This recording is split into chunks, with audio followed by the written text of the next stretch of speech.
So, again, forgot to make an intro video. I'll do better about that. So this is actually um, it's as if we filmed the whole movie and then filmed the beginning scene.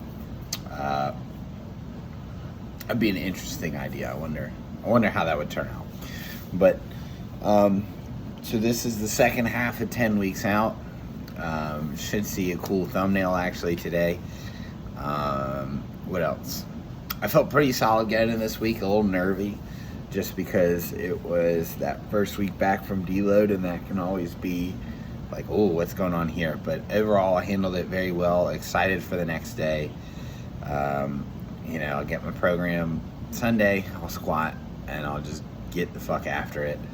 But yeah, so nothing crazy in this one. Pretty simple day, really. I mean, there's nothing to talk about that much. I feel anxious about the meet, but like at a very low level anxiety where I'm not like super stressed about it, but enough that I'm like, oh, okay, like it's there, hello. So just moving forward one day at a time. I mean, that's really where it is. That's what it's about. I don't know. I'll probably include. Maybe I'll start doing one-off videos when I get a rabbit hole to go down to about coaching and things.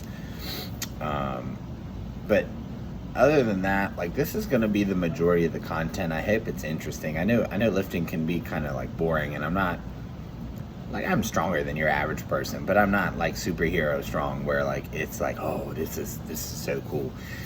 Now at 6 weeks out and 3 weeks out, I know like those will be my heaviest weeks. Unless something changes, so then we can talk about like, oh, that'll be fun. But otherwise, like, pretty simple stuff.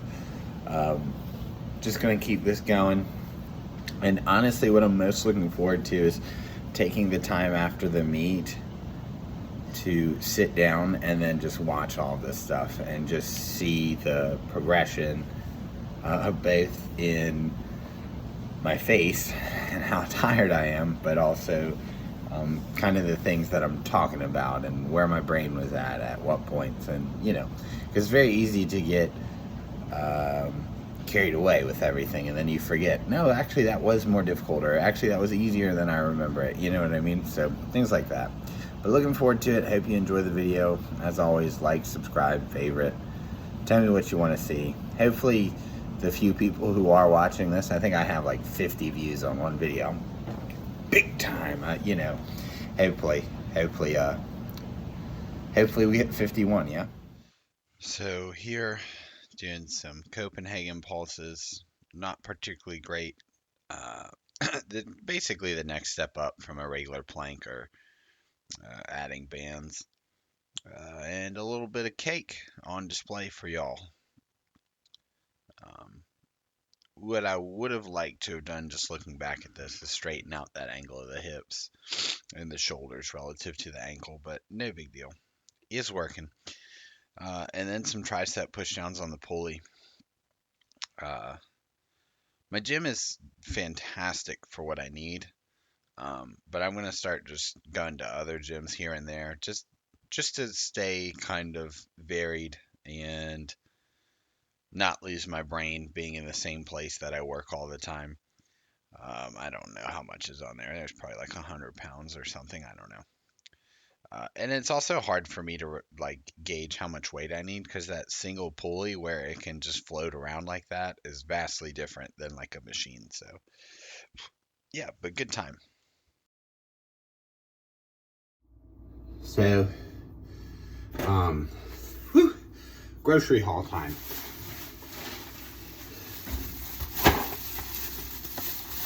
All my whole wheat noodles. I think next week I'll switch over to sweet potatoes for one of them. But there you go. Let's see. Frozen veggies. Love some frozen veggies. Normandy blend.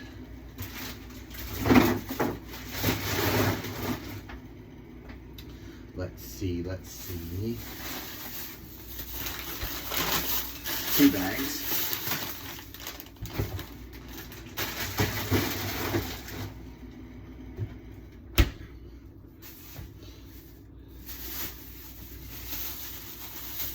ghosts. If I get a 24-pack of the Swedish fish somewhere, I probably would, but I need to be aware of spending my money. My Japanese steak sauce. This is fire. I'm going to bring that in for work, leave that in the fridge there.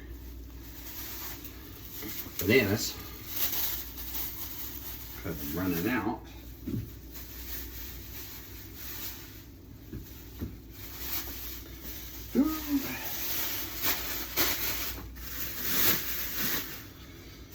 Let's see what else I got here. Oh, all my sirloin steaks. So probably about 4 pounds or a little under 4 pounds. They're individually packaged. That's why there's not a lot in that one package. Greek yogurt.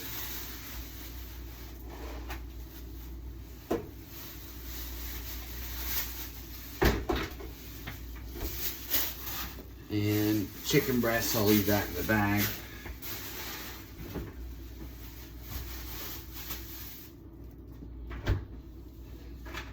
Anyone who knows me knows I love the caffeine-free diet drinks. Diet Pepsi is phenomenal. It was buy one, get one free. So I got 4. And then my seltzer waters. Gotta have those. Big fan of seltzer waters ever since I went sober. It just helps my dumb lizard addict brain. But there we go. I gotta get ready. I gotta fill some stuff out, pay some bills. I'll be back to talk about what I'm gonna do for the workout today. But really excited. I should have a nice little overlay or cover photo for the actual 12 weeks out thing. My friend Angie, who's an artist, she's phenomenal. I'll give her an idea and she just boop, right to it. So really excited to see how that turns out. See you on the other side. So this is the second SBD day of the week. I ended up with 545 here. We did it for 3 triples, but my grip just didn't hold for a variety of reasons. I think a lot of it was just fatigue and the newness of the skin on my thumb. It was just tough. It was just tough. So you'll see me. I wanted to re-pull from there, but I said, no, just reset up, get yourself together, then go again.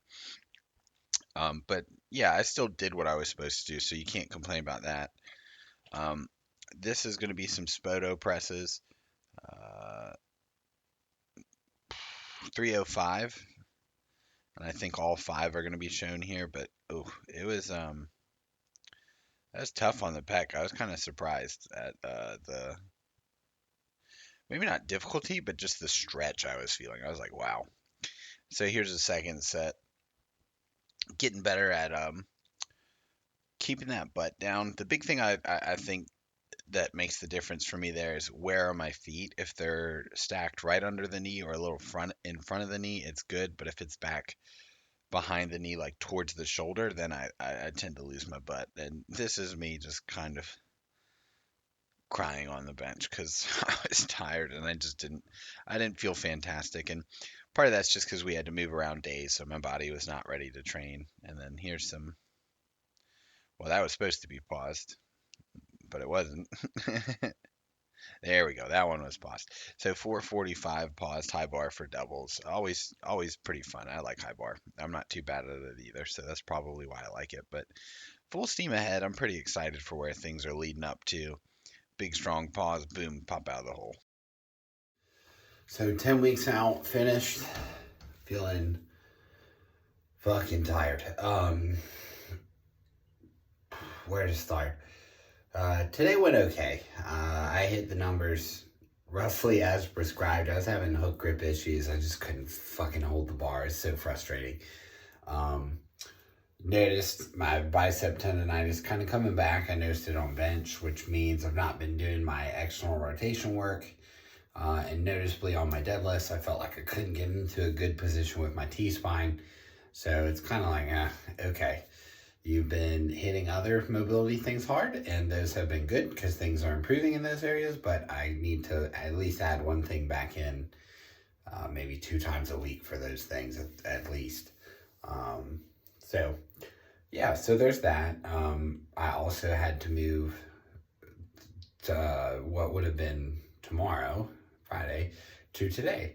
That way I could accommodate the fact that from now on I'll be squatting down in Norfolk at Shark City Barbell on Sundays when those guys are squatting. So I'm around some, one, stronger people than me, and two, just some spotters to make me feel safe, have a squat bar, really start dialing it up. I think that's going to be really good for my squat and bench going into the meet. Speaking of which, I'm sitting at a very svelte 218. If it bumps up again, man, I don't know.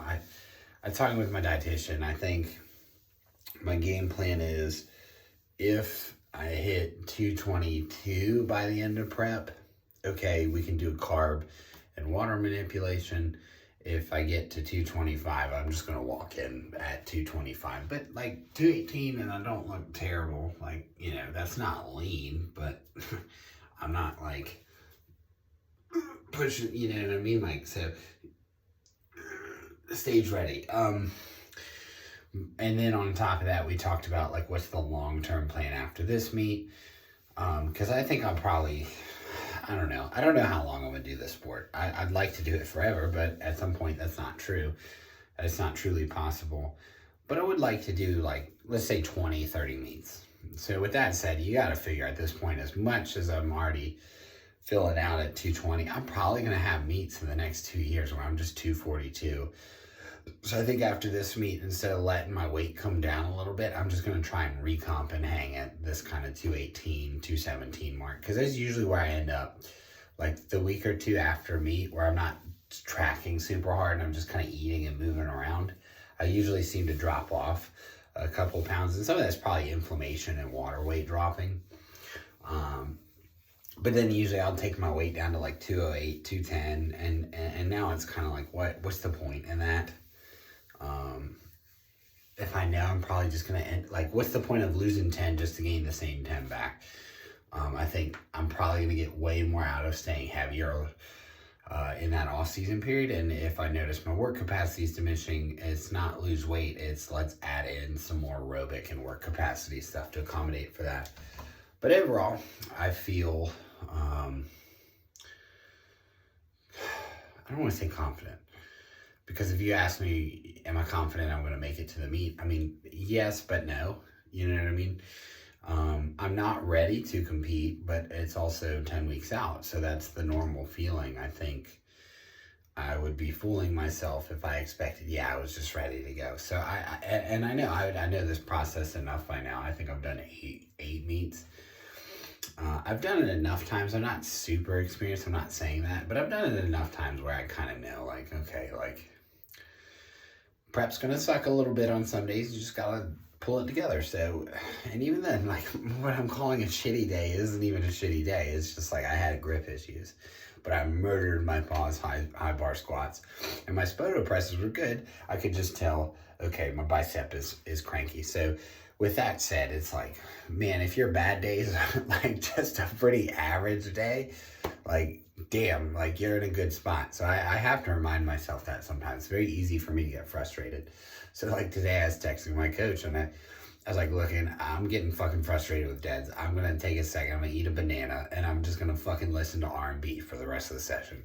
Because I just couldn't fucking put myself in the right shoes. And so like there's definitely a good time to be like fucking ready to kill someone, but at the same time, like it can't be that all the time. You got to be able to relax. And so yeah, it definitely helped. By the time I got to squats, I was like, you know what, it's been a good day. Like all things considered, I didn't get hurt, my thumb didn't rip, I completed the reps. It was just tough. It was just tough for what it was, and there's reasons for that. And so knowing the reasons, it's like, okay, we have a plan of attack. It's not like I have to go back to the drawing board. It's like, no, this is just what it is because this is the week you've had. So, you know, I'm excited about that moving forward. I'm excited to have tomorrow off. Going to sleep in a little bit. Need to do some shopping and meal prep, but other than that, it's going to be a fantastic day. Looking forward to hearing from you guys. Enjoy your weekends, and see you on the next episode of 12 Weeks Out.